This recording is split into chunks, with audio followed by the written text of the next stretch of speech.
Okay, I'm out behind my shop, and as you can see, it's a dump trailer. I'm starting to throw shit out, clean the shop up. So let this be the introduction to the shop update. We're going to be all over the place. I've got a gamut of things that I'm going to cover on this shop update, but let me start, and I'll interject little video clips into it if it needs to be explained. Just a quick shop update. I went online and I found some mud flaps, rear flaps for the dually, and I'll tell you why I'm getting them for the rear. Actually, the front tire is more exposed to the outside, the side body panels than the rear was, but the rear, I'm getting a lot of splashback up onto the trailer from the rear tires. So I found these mud flaps. They're branded Ram, got their Ram emblem on them, online, eBay, and I got them for it, and I just installed them. I'll let you know how they work out. They are pretty thick. For the price of them, I'm pleasantly surprised. You know, it listed the mud flaps on there. It didn't list, or at least I didn't pick up on it, any accessories. I not only got the mud flaps, which were exactly as specified, but I also, let me bring you back. Okay, I not only got the mud flaps, which is exactly as specified, but it actually came with directions which are blown off and are laying there on the floor, and it came with mounting hardware. Let's not call it anodized, but they're black, look like coated with something. Maybe they're painted, but I don't think they're painted. They don't look painted to me because, and there goes that camera. They don't look painted to me because the threads aren't screwed up from being painted. But anyways, I'll let you know how they work out. I might. They pre-provided some holes. Now the holes weren't punched all the way through. The two outside holes lined up with the mounting hardware for this little plastic bodyguard bracket on here. So I use them. They provided holes on the other side that you just punch through, use a hole as a guide drilled into that wheel well panel, and put 2 bolts over there. There is a little bit of a gap right there on the top of the mud flap, and if I get a lot of spray that comes up and goes down there and stains the outside of it from running down there from dirt, snow stuff, ice, what I'll do is I'll close that gap up with some more bolts. I'll go out. Well, I've got these bolts left over. I could probably use them 2 on each side, but if I don't use them, what I'll do is go out and get some stainless bolts and washers. But I just thought I'd show that to you. Really happy with the quality of the thing I got, and I think it was $68 for the pair of them, so pretty cheap actually, given the factor of today's pricing. Just as part of a little shop update, I'm got my truck up on the lift. I've got to do an oil change. I don't think I've showed this to you in previous shop updates. I got this oil change. I'm not really even sure what you call it. Dump the oil into it, but it's for trucks on or cars on lifts where it goes up in the air. And then you can, that hose on it, you can pressurize it with air and drain all the oil out of it into like a drum or 5-gallon pails, whatever you want to do with it to get rid of it. I give my oil to a guy that uses waste oil for heat. One of the things I kind of wanted to show you on this, let me grab the light and I'll bring you back over. Hopefully there's enough light up in here. Up in here is where the oil filter is. On my 011,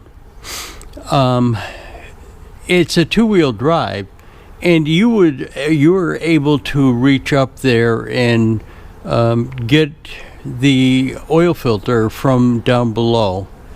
Now, I have a friend's truck that I was changing the oil on for a while. His is a 15 Dodge, but his is four-wheel drive, and you couldn't get to the oil filter because of this skid plate.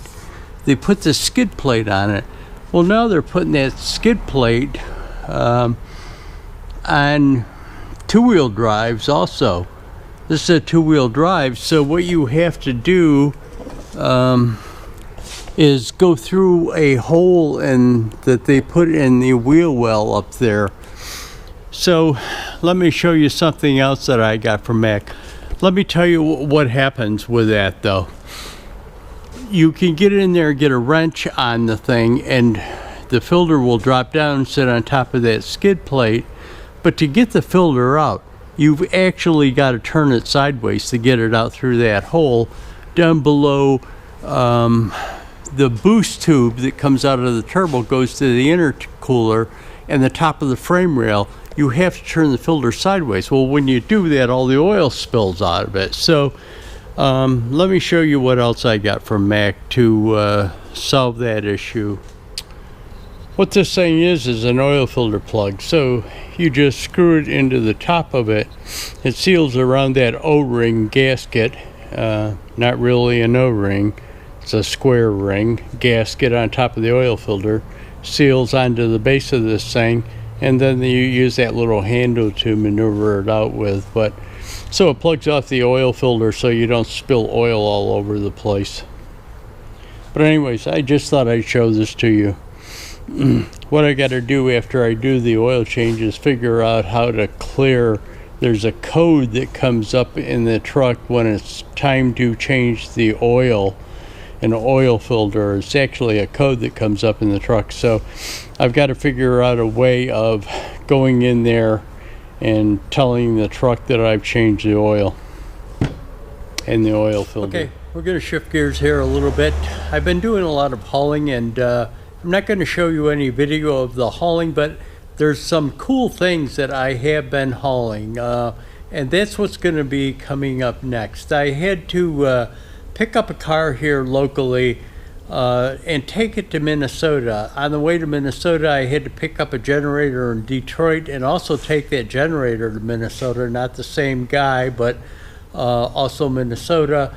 Then I had to come back to Milwaukee, Wisconsin, pick up a truck and part for a metal planer and take them to Florida. But in between that, I had to stop in Illinois and pick up a piece of machinery. But so I'm going to show you some of these vehicles and machinery, and the first of all is a car that I picked up locally and had to take it to Minnesota. It's a pretty interesting car, so that's coming up next. Okay, I am going to make a haul. As you can see, there's a car on this. Now, this is a 1962 Ford. Came out of Tennessee. Originally it was a federal agent car, then a Moonshiner got it. Ran moonshine on with this car. This is a original paint. 406 engine. It's been punched out to a 416.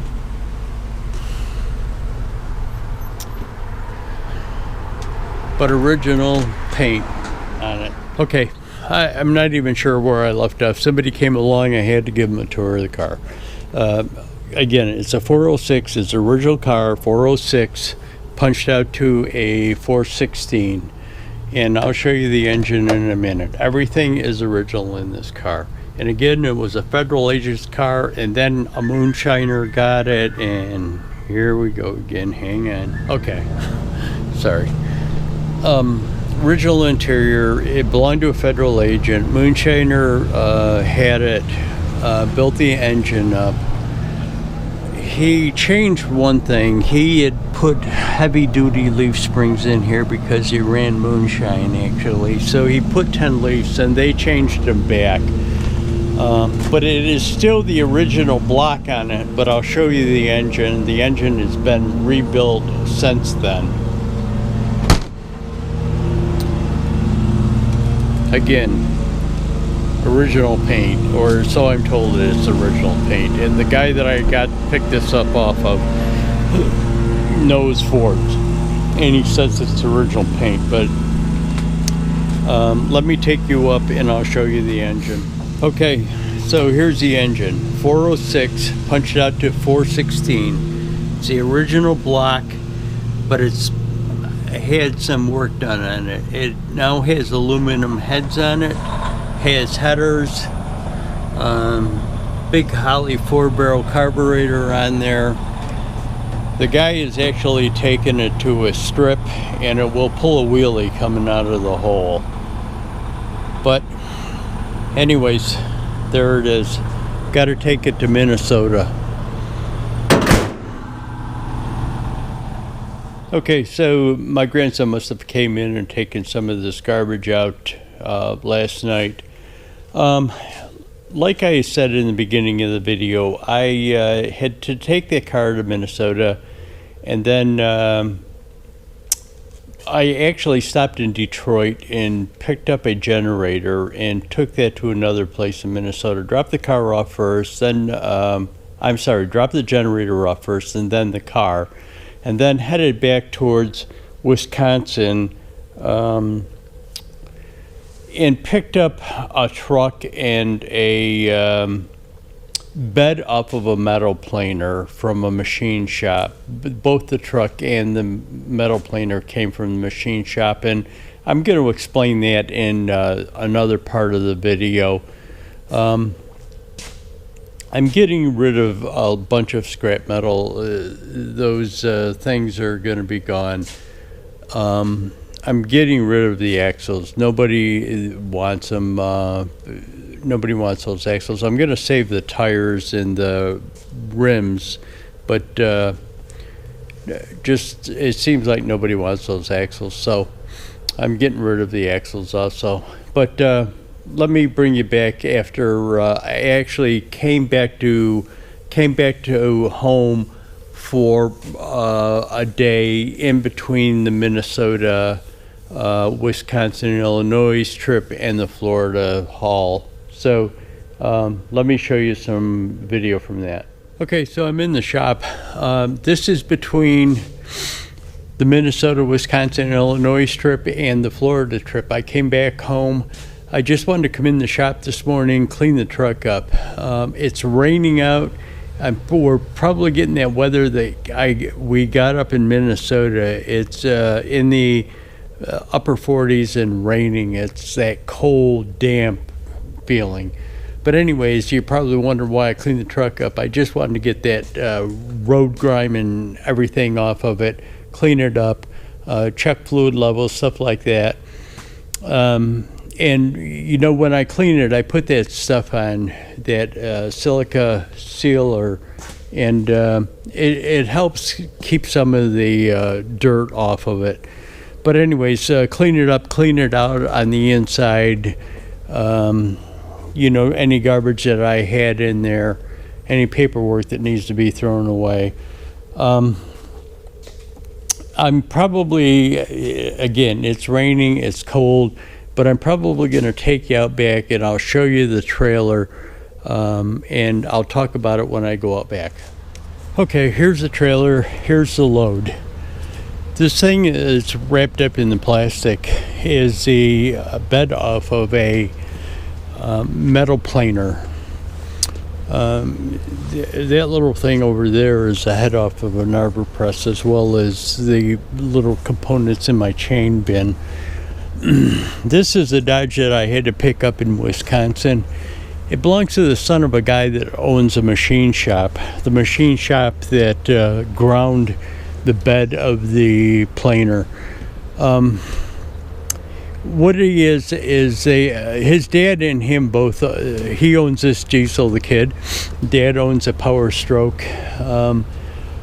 But anyways, what apparently in Wisconsin, this truck is actually lowered right now. It's got air suspension on it, so when you go in, you start it up, the compressor turns on, it actually raises up about another 4 inches. what the issue is apparently in Wisconsin, they have a law that limits the amount of height you can lift a truck, and this truck exceeds it, as well as the wheels sticking up from the wheel well. So Dad was telling me his kid gets tickets all of the time because of those two factors. They're always pulling him over to give him tickets for it, the lift and the tires sticking out. So what he's going to do is they own a house in Florida. I'm taking it down to Florida. They're going to leave it down there because they don't get bothered in Florida about things like that. So not only is the truck lifted, the motor's been worked on too. It's a Cummins, got twin turbos on it. The kids said it's supposed to be putting out 900 horsepower. I'm not really sure if it puts out 900 horsepower. It could, but it does have twin turbos on. When he got it, he bought this and it was already worked on. The lift, the engine, everything was worked on already. He bought it. But it had 60 over injectors in it when he bought it, and he said it was underfueled, so they put 200 over injectors on it. But anyways, there's that. That's those. See, it's got those air shocks on it, so it lifts it up when you start it up. Cool traction bars, chrome.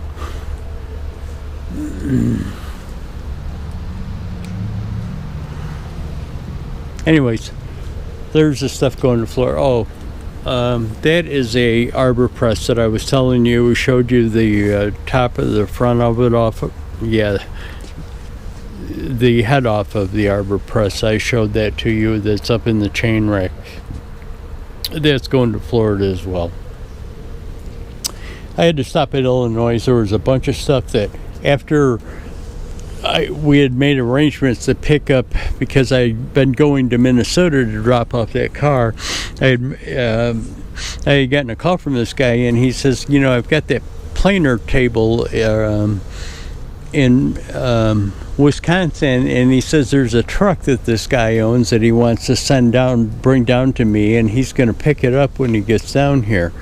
So I made arrangements for that, and then he calls me up the next day and he says, well, you know, I've got some stuff in Illinois, and the arbor press is part of the stuff that he added in Illinois. I couldn't put the rest of the stuff on the trailer because it was like a mill, key cutter, stuff like that, stuff that had to be strapped down individually. And like, I could have probably moved this thing over to the side and sat it over here, but it would have been an issue with securing the material, both the planer bed and everything else. It was just the space wasn't there to secure stuff individually. You really should have ran the stuff right down the middle of the trailer and secured it individually, instead of having to put stuff side by side where you can't really secure them because one is in the way of the other securement or bindings. But anyways, it's raining. Let's go back inside.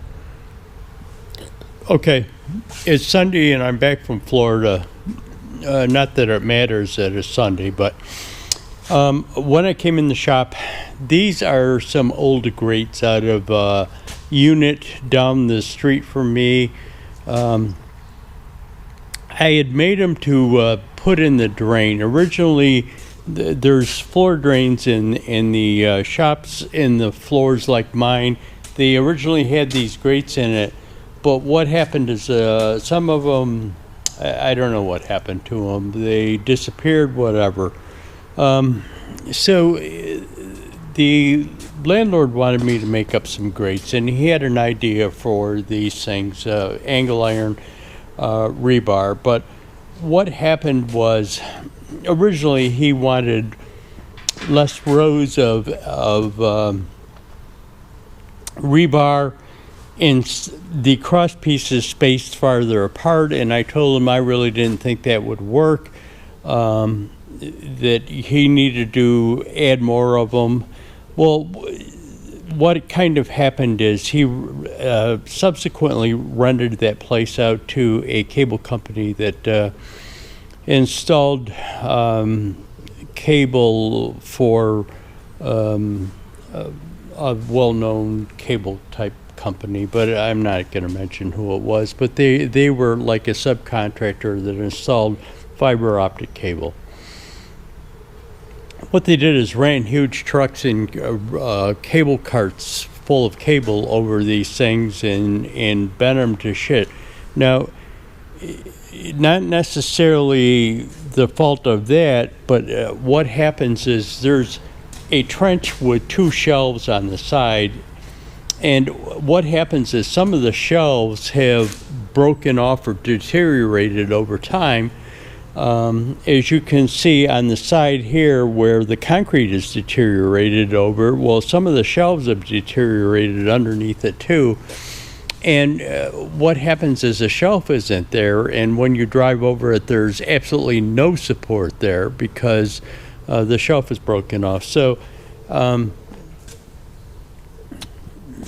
two things: heavy trucks and trailers driving over it probably needed more rods, better spacing, and broken shelves led to their downfall.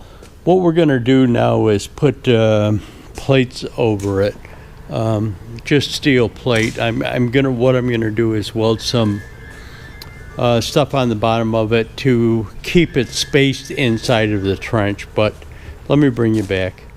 I kind of ended that last clip abruptly because the phone was ringing. Anyways, we're gonna put the plates over. I'm gonna put the plates over. I'm gonna put some angle iron on the back to keep it from drifting in the trench, and adding a little more support to that plate in case somebody parks something heavy on it. He's leasing it to somebody, interim type of lease, short-term type of lease. I think it's a construction company coming up here to build something, and they just needed some storage space. So I'm going to put some cross supports to keep it in the trench and to keep it placed over the trench and keep the plate from drifting off of the trench, but also maybe add a little bit of more rigidity to the plate to keep it from bending in case somebody does park on it. But I'll show it to you when I'm done, not this shop update, but our next one. Okay, again, this is Sunday after I shot them clips about the floor grading. This is my trailer, and this is another planer bed, metal planer bed off of it, and I got this on a return trip from Florida.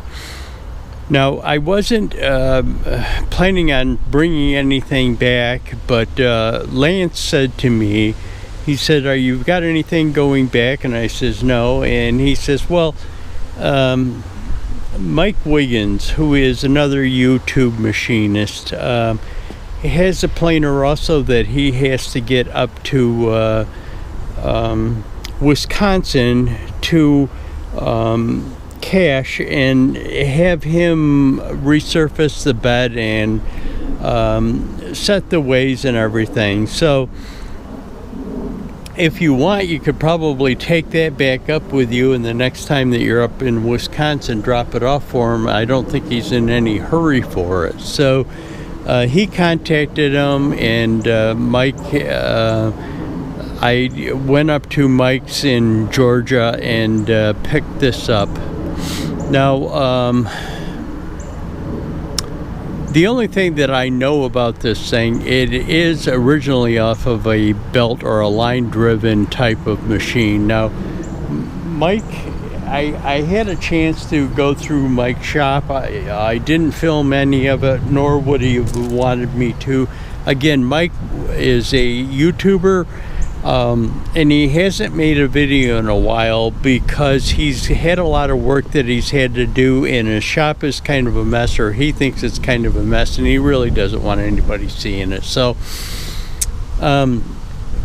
he's got some very cool machines. So I'll put a link down in the description to Mike's YouTube channel, but you might want to check him out. But again, bed off of a line-driven metal planer. What I'm going to do is I'm going to take it off of my trailer and just stick it in the corner of my shop, and next time I'm up in Minnesota or Wisconsin, I'll drop this thing, take this along with me and drop it off to Cache. But just a shop update. There's a forklift sitting there. Got to undo all of her thing and then take it off and take it in the shop. Okay, here it is off of the trailer and into the shop. Again, I've got to take it up to Wisconsin to Chase or a Cache Master and have him. Well, he not have him, but take it up there so that he can grind the bed and the ways of the thing for Mike Wiggins. This is some 1/4-inch plate steel that I've welded some cleats onto the back of. What it's going to be used for is these drains in another area. We're going to try this, and I'll show you why we're going to try this. When I go down there, I'll explain it to you, but just so that you kind of know. These were the grates that I had made a couple of years ago, and what happened is there was a cable company in there, and it destroyed these things by parking big trucks. They had big trucks and big trailers with reels of cable on them, and they parked them on there or drove over them, and it just destroyed these things. So we're going to go with this idea, and I'll show you why we're going to go with it, because there's a spot where they had it previously. It's a little different than I've made it, but I'll show it to you when we get down there. Okay, there are the grates in there. Let me bring them back to you, and I'm going to take you over to the front and show you why he came up with this idea. As you can see over here, up in front, they had grating or plate onto the grating. What there is there's grating underneath this, and they just welded plate on top of the grating. Now, they gave them the idea of maybe doing it back here. So that up there is 3/16. We got 1/4-inch for this, and I welded those cleats on there just to get some cross support in here, so that it adds a little more rigidity to the plate with that thing welded on there across that way. And then what I did on the joints, the angle iron on the end, I welded it so that it sticks out about 3/4 of an inch, so that the other plate overlaps it, so that you have a strong joint there. Anyways, that's it. Might do that in my shop. I was originally thinking about filling that in, putting a pipe in there for a drain, but I might actually even just do this. Okay, just a brief shot of the material, some of the material that I'm going to get rid of in the scrapyard. Again, those axles, the old springs, that grating, that old grating, the old frame rails that I pulled the air suspension off of. But anyways, that's going to be it for this shop update. I know that probably some of you guys are looking for a haul truck video, and it will be coming out. I just been really busy the last couple of weeks with hauls and stuff like that, and actually I have another one. Today is Tuesday, and I have another one on Thursday, so just a day haul though. But I will be getting a video on the haul truck out really quick. But anyways, that's it for this video. Thanks for watching, guys. Hit that like button. Subscribe.